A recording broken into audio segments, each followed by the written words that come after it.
Hi friends, இன்றைக்கி இந்த வீடியோவில் என்னது பார்க்க போகிறோன்னா, நம்ம ஸ்டிச்சிங் வீடியோ தான் பார்க்க போகிறோம். நேற்று கட் பண்ணது பார்த்தோம். ஃபஸ்ட்டு ஒவ்வொரு பேனலாக நம்ம ஸ்டிச் பண்ண போகிறோம். ஃப்ரண்ட்டுக்கு 8 பேனல் வரும், பேக்குக்கு 8 பேனல் வரும்.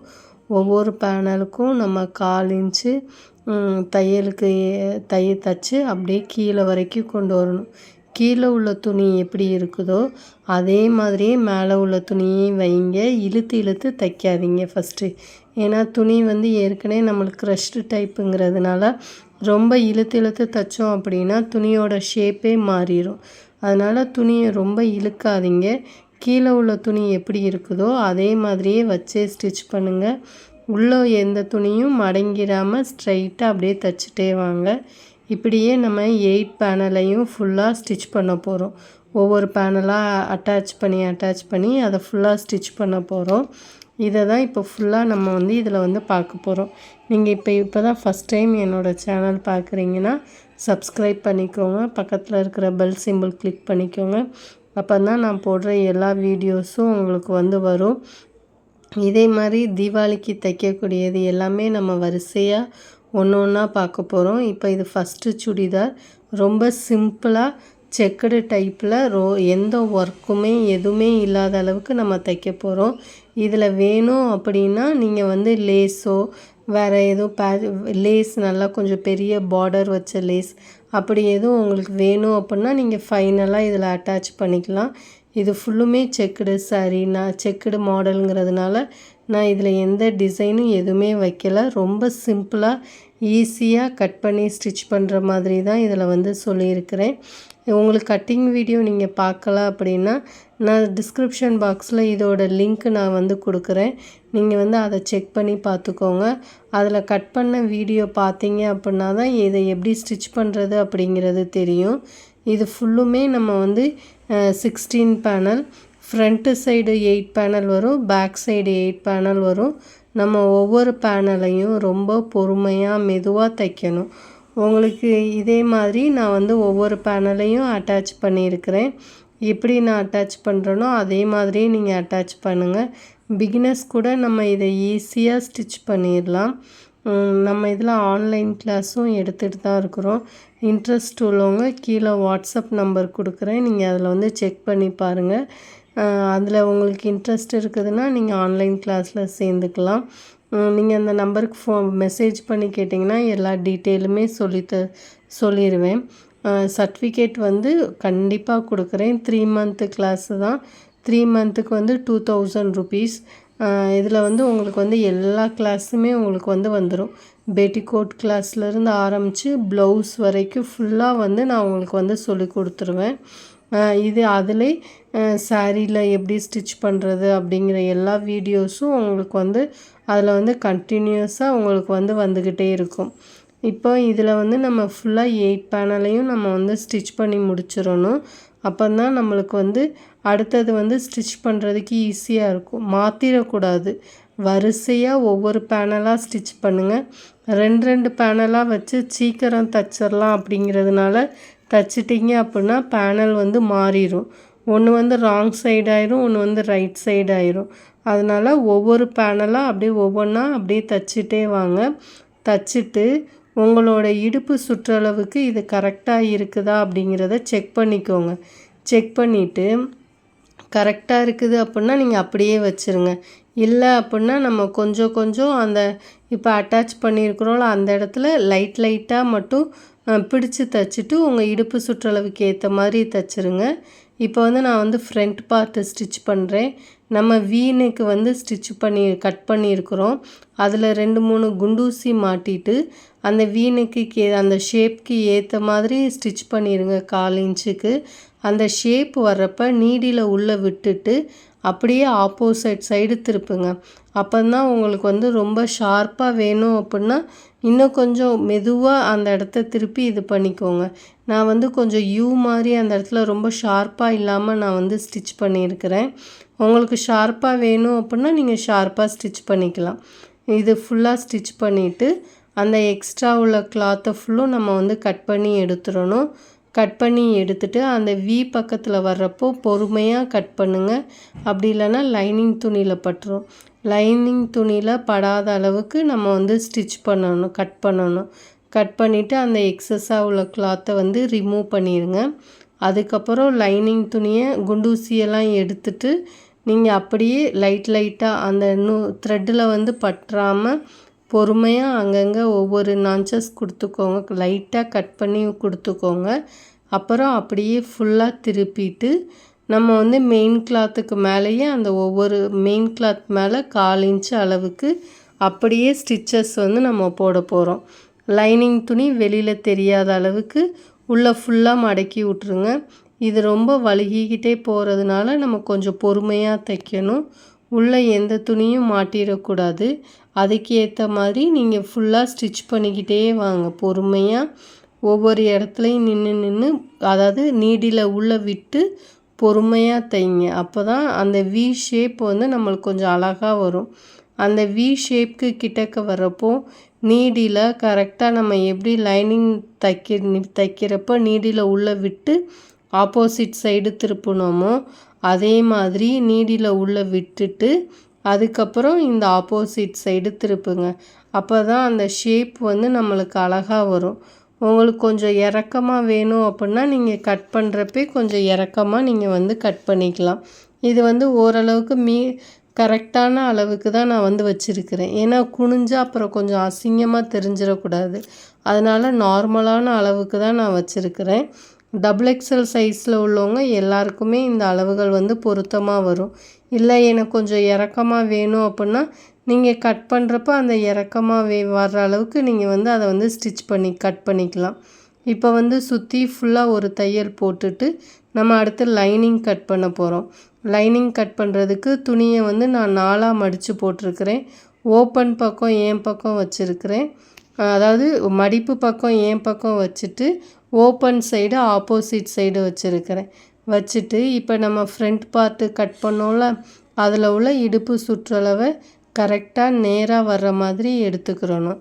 நல்லா எல்லா பக்கமும் ஒரே ஷேப்பாக நல்லா நீட்டாக எடுத்துக்கோங்க. எடுத்துட்டு நம்ம இதில் வந்து லைனிங் எவ்வளோ லென்த்து வேணுமோ அதை மெஷர் பண்ணிக்கோங்க. லென்த்துக்கு ஏற்ற மாதிரி மெஷர் பண்ணிவிட்டு உங்களுக்கு நம்ம வந்து மெயின் கிளாத்தோட லைனிங் கிளாத் வந்து ஹைட்டு வந்து கம்மியாக தான் இருக்கணும். இப்போ இடுப்பு சுற்றளவு இதில் எவ்வளோக்கு இருக்குதோ அவ்வளோக்கு அப்படியே மார்க் பண்ணி கிராஸாக அந்த துணி கீழே வர்ற வரைக்கும் நம்ம கிராஸாக அந்த கோடு போட்டுறணும். ஹைட்டு வந்து நம்ம மெயின் கிளாத்தோட ஒரு 4 இன்ச் வந்து கம்மியாக தான் இருக்கணும் லைனிங் கிளாத் வந்து. இப்போ அதை கிராஸாக அப்படியே கட் பண்ணி எடுத்துடணும். எடுத்துட்டு நம்ம மெயின் கிளாத்தோட வச்சு ஃபஸ்ட்டு செக் பண்ணிக்கோங்க. இடுப்பு சுற்றளவு கரெக்டாக இருக்குதா அப்படிங்கிறத செக் பண்ணிவிட்டு அதுக்கப்புறம் நம்ம லைனிங்கையும் மெயின் துணியையும் அப்படியே ஸ்டிச் பண்ணிடணும். இடுப்பு அளவு மாறிடக்கூடாது. அதனால் இழுத்து தைச்சிடாமல் கொஞ்சம் பொறுமையாகவே தைங்க. உங்களுக்கு வந்து இதை விரித்து பாருங்கள், உங்களுக்கு கரெக்டாக இருக்கும். இப்படி விரித்து பார்த்திங்கன்னா 2 கிளாத் கிடச்சிரும். நம்மளுக்கு ஃப்ரண்ட் அண்ட் பேக் கிடச்சிரும். இப்போ மெயின் கிளாத்தோடு அதை வச்சு செக் பண்ணிக்கலாம். செக் பண்ணிவிட்டு நம்ம அதே மாதிரியே வச்சே நம்ம எல்லா பேனலும் ஸ்டிச் பண்ணிட்டோமா ஃப்ரண்ட்டுக்கும் பேக்குக்கும். இப்போ வந்து அதை மெஷர் பண்ணி பார்க்குறப்போ எனக்கு வந்து கரெக்டாக இருந்தது. அதனால் நான் வந்து அப்படியே வச்சே ஸ்டிச் பண்ணிட போகிறேன். ஸ்டிச் பண்ணுறப்போ லைனிங் கிளாத் எப்படி இருக்குதோ அதே மாதிரியே மெயின் கிளாத்தையும் வச்சே நம்ம வந்து ஸ்டிச் பண்ணிடணும். இல்லை இதில் எனக்கு சர்க்கிளாக இருக்குது அதில் ஸ்ட்ரைட்டாக இருக்குது அப்படிங்கிறப்பல இல்லாமல் நம்ம வந்து இது பண்ணிடக்கூடாது, இழுத்து தைச்சிடக்கூடாது. நான் வந்து மெயின் கிளாத்தோட லைனிங் கிளாத் அதிகமாக இருக்கிறதுனால கொஞ்சம் ஒரு 4 இன்ச்சு போல் கட் பண்ணிட்டேன் ஹைட்டுக்கு ஏற்ற மாதிரி. இப்போ துணி எப்படி இருக்குதோ அதே மாதிரியே நான் வச்சு ஸ்டிச் பண்ணியிருக்கிறேன். இழுத்து தைச்சிடாதீங்க. அது மாதிரி பேனல் வந்து நம்ம வந்து அந்த ஸ்டிச் பண்ணியிருக்கிறோம்ல அந்த பேனலை வந்து மெதுவாக பார்த்து தைங்க. தையல் வந்து பிரிந்துடாமல் ஃப்ரண்ட் அண்ட் பேக் ஸ்டிச்சஸ் போட்டு எப்போனாலும் ஸ்டார்ட் பண்ணுங்கள். முடிக்கிறப்பையும் அந்த ஃப்ரண்ட் அண்ட் பேக் ஸ்டிச்சஸ் போட்டே முடிங்க. இப்போ லைனிங் எப்படி இருக்குதோ அதே அளவுக்கே நான் வந்து மெயின் கிளாத்தையும் ஸ்டிச் பண்ணியிருக்கிறேன். இழுத்து தைச்சிடாதீங்க. எப்படி இருக்குதோ துணி அதே மாதிரியே நீங்கள் வந்து ஸ்டிச் பண்ணுங்கள். பொறுமையாக நிறுத்தி நிதானமாக நான் எப்படி காட்டியிருக்கிறேனோ அதே மாதிரியே வச்சு ஸ்டிச் பண்ணுங்கள். ஏன்னா இது வந்து ரெண்டுமே கரைப்பகுதிங்கிறதுனால அது நீடில் வந்து கொஞ்சம் மெதுவாக தான் தைக்க வேண்டியதாக போயிடுச்சு. அதனால் நீங்களும் உங்களுக்கு எப்படி கிளாத் இருக்குதோ அதே மாதிரியே எடுத்துக்கோங்க. நம்ம நெக்ஸ்ட்டு கிளாஸில் இப்போ தைக்கக்கூடிய ட்ரெஸ்ஸுங்களுக்கெல்லாம் நம்ம எவ்வளோ துணி தேவைப்படும், எவ்வளோ லைனிங் தேவைப்படும் அப்படிங்கிறத நான் உங்களுக்கு நெக்ஸ்ட்டு வீடியோவில் சொல்கிறேன். அப்படி உங்களுக்கு வீடியோ வேணும்னா எனக்கு கமெண்ட் பண்ணுங்கள், நான் உங்களுக்கு அதுக்கு வந்து வீடியோவாகவே அப்லோட் பண்ணிடுறேன். இப்போ வந்து நம்ம லைனிங் ஸ்டிச் பண்ணிட்டோம். இப்போ ஃப்ரண்ட்டை வந்து லைனிங்கோடு அட்டாச் பண்ண போகிறோம். இப்போ வந்து கரெக்டாக இருக்குதா, அதை அப்படியே எடுத்து போட்டுருங்க. அதாவது கரெக்ட் சைடும் ஒரே மாதிரி வரணும். இப்போ உள்ளே பார்த்தீங்கன்னா 2 கட்டம் போட்ட பக்கமும் ஒரே மாதிரி இருக்குது. ஃப்ரண்ட் அண்ட் பேக் ஸ்டிச்சஸ் போட்டுட்டேன்னா இதில் எப்படி நான் தைக்கிறேனோ அதே மாதிரியே தைங்க. இழுத்து தைச்சிட்டிங்கன்னா உங்களோட இடுப்பு சுற்றளவு வந்து மாறிடும். கீழே வந்து எப்படி நான் கிளாத்து ஸ்ட்ரைட்டாக கொடுத்துருக்குறேனோ அதே மாதிரியே உங்களோட மேலே உள்ள பகுதியையும் அதே மாதிரியே வச்சே ஸ்டிச் பண்ணுங்கள். இழுத்துட்டிங்க அப்படின்னா அசிங்கமாயிரும். இப்போ ஃப்ரண்ட் அண்ட் பேக் நீங்கள் தைக்கிறப்போ டாட் பிடிச்சிருங்க. ஒரு 1/4 இன்ச்சுக்கு ஹைட்டு வந்து 5 இன்ச்சு எடுத்துக்கோங்க. உங்களோட பாடி ஷேப்க்கு ஏற்ற மாதிரி ஒரு 6 கூட நம்ம வைக்கலாம். மினிமம் 6 வச்சிங்கன்னா பின்னாடி வந்து பேக் சைடு வந்து கொஞ்சம் நல்லா ஷேப்பாக தெரியும் நம்மளுக்கு. டாட் பிடிச்சிங்க அப்படின்னா, டாட் பிடிக்கலைனாலும் பிரச்சனை இல்லை, டாட் பிடிச்சிங்க அப்படின்னா கொஞ்சம் நல்லா இருந்த மாதிரி இருக்கும். அதனால் டாட் பிடிச்சிருங்க. 1/4 இன்ச்சுக்கு ஹைட்டு வந்து 5 இன்ச்சு இருக்கலாம். நீங்கள் கூட வேணும் அப்படின்னா ஒரு இன்ச் வேணால் எக்ஸ்ட்ரா சேர்த்துக்கோங்க. ரொம்ப அதிகமாக வச்சிட்டிங்கனாலும் அசிங்கமாக போயிடும். அதனால் ஒரு 5 இன்ச்சே போதும். மினிமம் 5 இன்ச்சு வச்சுக்கோங்க. கொஞ்சம் அதிகமாக வேணும்னா 6 இன்ச்சு வச்சுக்கோங்க. இப்போ வந்து நம்ம ஃபுல்லாக அட்டாச் பண்ணிவிட்டு அந்த கர்வ் எப்படி வருதோ அதே மாதிரியே நம்ம ஃப்ரண்ட் அண்ட் பேக் ஸ்டிச்சஸ் போட்டு முடிச்சிட்டோம். இப்போ நம்மளுக்கு வந்து கரெக்டாக வந்துருச்சு. துணியை வந்து இழுத்துறாமல் நம்ம எப்படி தைச்சிருக்கிறோமோ அதே மாதிரியே தைச்சிட்டோம். இப்போ டாட்டும் பிடிச்சிருக்கிறதுனால கரெக்டாக நம்ம வந்து ஸ்டிச் பண்ணிட்டோம். இப்போ அடுத்து வந்து ஷோல்டர் ஜாயின் பண்ண போகிறோம். ஷோல்டர் ஜாயின் பண்ணுறப்போ 1/2 இன்ச்சு தையலுக்கு நம்ம கொடுத்துருக்குறோம். அதனால் 1/2 இன்ச்சு மார்க் பண்ணி கரெக்டாக ஷோல்டர் வந்து ஜாயின் பண்ணிடுவோம். 1/2 இன்ச்சு 2 பக்கமும் 1/2 இன்ச்சுக்கு மார்க் பண்ணி ஸ்ட்ரைட்டாக ஒரு லைன் போட்டுட்டு நம்ம அதோட ஃப்ரண்ட் அண்ட் பேக்கும் வச்சு ஸ்டிச் பண்ணிடலாம். இது ஒரு மெத்தடு. இப்போ எல்லாமே அட்டாச் பண்ணிவிட்டு நம்ம ஃப்ரண்ட் அண்ட் பேக் வந்து ஸ்டிச் பண்ணுறோம். இன்னொரு மெத்தடில் பாடி பார்ட்டு ஃபுல்லாக ஸ்டிச் பண்ணிவிட்டு அதுக்கப்புறம் கீழே உள்ள பார்ட்டே நம்ம சேர்த்தே ஸ்டிச் பண்ணலாம். அது வந்து இன்னொரு மெத்தடு. அதையும் நான் உங்களுக்கு வர வீடியோஸில் உங்களுக்கு வந்து காட்டுறேன். உங்களுக்கு எந்த மாதிரி வீடியோஸ் வேணும் அப்படிங்கிறத நீங்கள் கமெண்ட் பண்ணுங்கள். நான் அந்த மாதிரி வீடியோஸ் போடுறதுக்கு ட்ரை பண்ணுறேன். இப்போ வந்து இந்த சைடும் நம்ம லெஃப்ட் சைடும் 1/2 இன்ச்சஸ் மார்க் பண்ணி நம்ம வந்து ஸ்ட்ரைட் லைனாக கொண்டு வந்துட்டு நம்ம வந்து அதை பேக் சைடு வந்து ராங் சைடாக வச்சுட்டு அப்புறம் ரைட் சைடு, இப்போ வந்து ரைட் சைடாக இருக்குதா, இப்போ இதே மாதிரியே இதோட நல்ல பக்கமும் அதில் கொண்டு வந்து வச்சுட்டு 1/2 இன்ச்சுக்கு மார்க் பண்ணிடுறோம். இதில் வந்து மெயினாக ஸ்லீவ் கட் பண்ணுறத வந்து எனக்கு எடுக்க மறந்துருச்சு. அதனால் கண்டிப்பாக நான் நெக்ஸ்ட்டு வீடியோவில் உங்களுக்கு வந்து ஸ்லீவ் கட் பண்ணுறத நான் உங்களுக்கு காட்டிடுறேன். இது வந்து நம்ம நார்மலாக தான் எந்த ஒர்க்கும் இல்லாமல் தைக்கிறதுனால இதில் வந்து நான் நார்மலாக தான் ஸ்லீவ் வந்து கட் பண்ணியிருந்தேன். அதனால் அதில் எந்த ஒரு டிசைனும் எதுவுமே வைக்கவே இல்லை. நம்ம அதனால் நெக்ஸ்ட்டு வீடியோவில் கண்டிப்பாக எப்படி ஸ்லீவ் கட் பண்ணுறது அப்படிங்கிறத சொல்கிறேன். அளவு சுடிதார் வச்சும் நம்ம எப்படி கட் பண்ணுறது, லாங் கவுன், அதுக்கப்புறம் ஃப்ராகு, அதுக்கப்புறம் இந்த மாதிரி வீடியோஸ்லாம் அடுத்தடுத்த வீடியோஸ் கண்டிப்பாக நான் உங்களுக்கு வந்து அப்லோட் பண்ணுறேன். அதில் வந்து நம்ம அளவு சுடிதார் வச்சு எப்படி மெஷர் பண்ணுறது அப்படிங்கிறதையும் நான் சொல்லிடுறேன். அப்போனா உங்களுக்கு வந்து தைக்கிறப்பையும் ஈஸியாக இருக்கும். இப்போ வந்து நான் இந்த இதில் வந்து அடுத்தது வந்து ஸ்லீவ் வந்து அட்டாச் பண்ணிடுறேன். ஸ்லீவுக்கும் லைனிங் கொடுத்துருக்குறேன். ஏன்னா துணி வந்து கொஞ்சம் டிரான்ஸ்பரண்ட்டாக தெரிஞ்சதுனால நான் இதுக்கு வந்து லைனிங் கொடுத்துருக்குறேன். ஷார்ட் ஸ்லீவ் தான் வச்சுருக்கிறேன். ரொம்ப எல்போ ஸ்லீவ் வைக்கல, மீடியமாக ஷார்ட்டாக வச்சுருக்கிறேன். ஒரு 6 இன்ச்சஸ் ஹைட்டுக்கு வந்து நான் வந்து ஷார்ட் ஸ்லீவ் தான் வச்சுருக்கிறேன். கீழே வந்து ஒரு சின்ன பைப்பிங் மாதிரி கொடுத்துருக்குறேன். வேறு எதுவுமே நான் கொடுக்கவே இல்லை. அது மாதிரி இதில் தைக்கிறப்பையும் ஸ்லீவ் வந்து கீழே உள்ள சர்க்கிள் எப்படி வருதோ அதே மாதிரியே நீங்கள் வந்து துணியை வந்து கொண்டு போங்க. ஏன் நான் அடிக்கடி தேய்ச்சி விட்டு தைக்கிறேன்னா, அந்த இடத்துல வந்து துணி வந்து சுருண்டு நின்றக்கூடாது. அதனால் லைட்டாக ஒரு ப்ரெஸ் பண்ணி விட்டோம் அப்படின்னா அந்த இடத்துல வந்து துணி சுருக்கம் இல்லாமல் இருக்கும். அதனால தான் லைட்டாக ப்ரெஸ் பண்ணி விட்டுட்டு நான் வந்து தைக்கிறேன். வேறு ஒன்றும் இல்லை. அதில் வந்து துணி வந்து எந்த இடத்துலையும் சிக்கிராமல் இருக்கணும். அப்போ தான் நம்மளுக்கு ஃபினிஷிங் பார்க்குறப்ப நல்லா நீட்டாக இருக்கும். இல்லைன்னா திரும்ப ஒருக்க ஃபுல்லாக எல்லாத்தையும் பிரித்து விட்டு திரும்ப தைக்கிற மாதிரி இருக்கும். அதனால தான் ஃபஸ்ட்டே அந்த இடத்த லைட்டாக ப்ரெஸ் பண்ணி விட்டுட்டு நான் தைக்கிறதுக்கான காரணம். இல்லைன்னா லைனிங் வந்து நல்லா காட்டன் சாரீ வந்து ஒரு மாதிரி அதாவது இழுத்து கொடுக்குற சாரீ மாதிரி கொஞ்சம் ஷைனிங்காக இருக்குது. அது போக இழுக்க துணி இழுத்துக்கிட்டே இருக்குது. இன்னொரு விஷயம் என்னென்னா உள்ளே சுருண்டு நின்றக்கூடாது. அதனால தான் லைட்டாக அந்தந்த இடங்களில் வந்து ப்ரெஸ் பண்ணி விட்டுட்டு நம்ம வந்து ஸ்டிச் பண்ணுறது.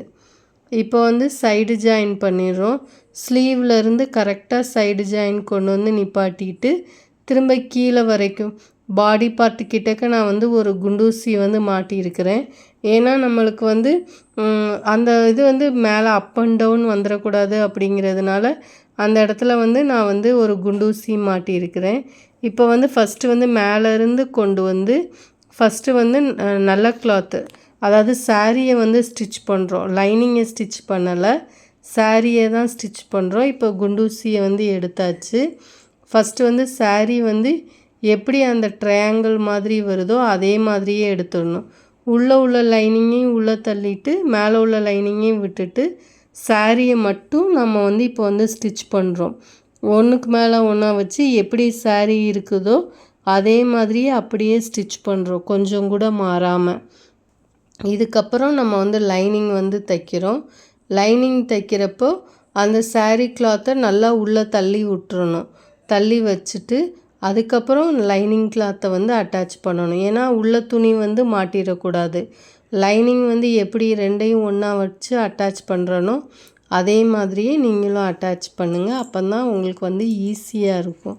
ரெண்டையும் சேர்த்தே ஒரே மாதிரியே தைச்சோம் அப்படின்னா சைடு வந்து நம்ம நார்மல் சுடிதார் போடுற மாதிரி இருக்கும். அதனால தான் இப்படி ஸ்டிச் பண்ணுறோம் அப்படின்னா உங்களுக்கு வந்து பார்க்குறதுக்கு வந்து கொஞ்சம் நல்லா தெரியும். அதனால் இப்படியே எல்லா இதுக்குமே நீங்கள் ஃபாலோ பண்ணுங்கள். அதாவது லாங் ஃப்ராக் அம்பர்லா தைக்கிறது. அவ்வளோதான், நம்ம ஃபுல்லாக தைச்சி முடிச்சிட்டோம். ஃபைனல் லுக் பார்ப்போம். தேங்க்யூ.